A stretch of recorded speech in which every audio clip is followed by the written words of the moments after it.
කැමති වෙනවයි ආදරය කරනවයි කියලා කියන්නේ පිනතුනි දෙකක්. ඔය දැන් ඔය ප්‍රශ්න තියෙන්නේ කැමති වෙච්ච කට්ටිය. ඔය ගැටලු තියෙන්නේ කැමති වෙච්ච කට්ටිය නේ. අර නිතාන්දේ රූපොන්දේ කන්නගුල් වැටිලායනේ. නාස්පුඩු හොස්කා ගඳ සුවඳ මැකිලාය. දිවරළුවේ දත් දෙපළ සියල්ලම වැටිලාය. අංග පසඟ රූ සපුව වැඩිපුරම මැරිලාය. එතකොට මේ කියන ජරා ස්වභාවයට බුදුහාමුදුරෝ දේශනා කරපු ඒ කියන ව්‍යාධියට පත් වෙනකොට අර කැමැත්ත කියන එක නැති වෙලා යනවා. ඒ කැමැත්ත ඇති වෙන්නේ බොහෝ දුරට බාහිරින් සහ පිටස්තරෙන් ගොඩ නැගුණු ප්‍රතිරූපයකට. ප්‍රතිරූප කියන ඒවා හැම වෙලේම වෙනස් වෙනවා. ප්‍රතිරූප කියන ඒවා හැම වෙලේම ස්වභාවයට යථාර්ථයට මුහුණ දෙනවා. අර ආදරය කියලා කියන්නේ හැඟීමක්නේ. මිනිස්සුන්ගේ හැඟීම් කියන ඒවා කවදාවත් හැඟීම් කියන ඒවා එන්න අවශ්‍ය වෙනවා මිසක්කම් හැඟීම් එක්ක දුක් සහගත හැඟීමක් වෙන්න පුළුවන් නැත්නම් සැප සහගත හැඟීමක් වෙන්න පුළුවන්.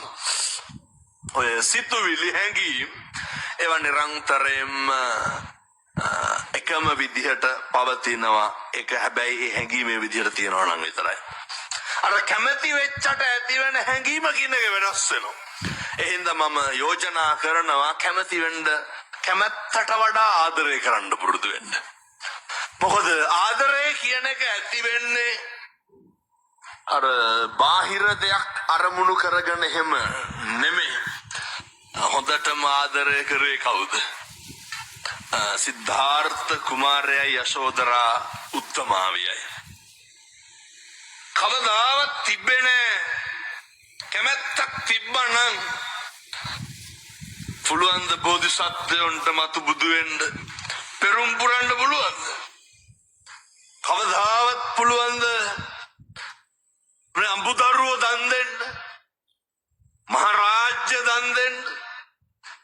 ගිහිල්ලා යශෝදරා උත්තමාවිය ආදරය කරනවා නම් මේ වගේ ආදරය කරන්න ඕන. මුළු සංසාරෙම පාද පරිචාරිකාව විදිහට ඉන්නවා නම් මේ විදිහට ඉන්න ඕනේ. යශෝදරා උත්තමාවිය ගිහිල්ලා බුදුහාමුදුරුවන්ගෙන් පිරිනිවන් පාන්න අවසර ගන්න ඕනේ. ගන්නකොට බුදුහාමුදුරුවෝ දේශනා කරනවා පින්වත් යශෝදරාවෙනි මහා සව්වෝ කල්ප ලක්ෂයක් පෙරම් පුරති. මහා ශ්‍රාවකෙක් වෙන්න පින්වතුනි කල්ප කීයක් පෙරම් පුරන්න ඕනද? කල්ප ලක්ෂයක්.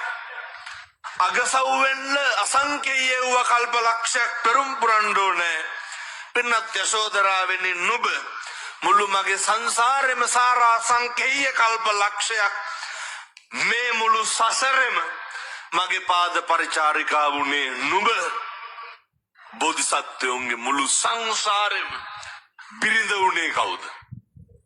යශෝදරා උත්තමාවිය. එතකොට අපිට අර බලන්නේ ආදරේ සංසාරගත ප්‍රේමය. සංසාරගත ප්‍රේමය. ඒ සංසාරගත ප්‍රේමයක් නඩත්තු කරන්න බෑ කැමැත්තක් එක්ක.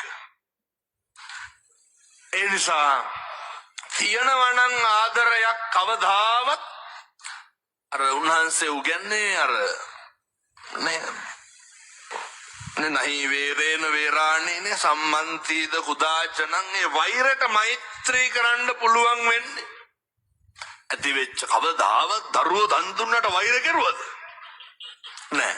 ස්වාමියාට ආදරේ. මහරාජ්‍ය දන් දුන්නට වෛර කෙරුවද? ස්වාමියාට ආදරේ. අර කැමැත්තයි ආදරයයි කියන එක වෙන් කරන්න.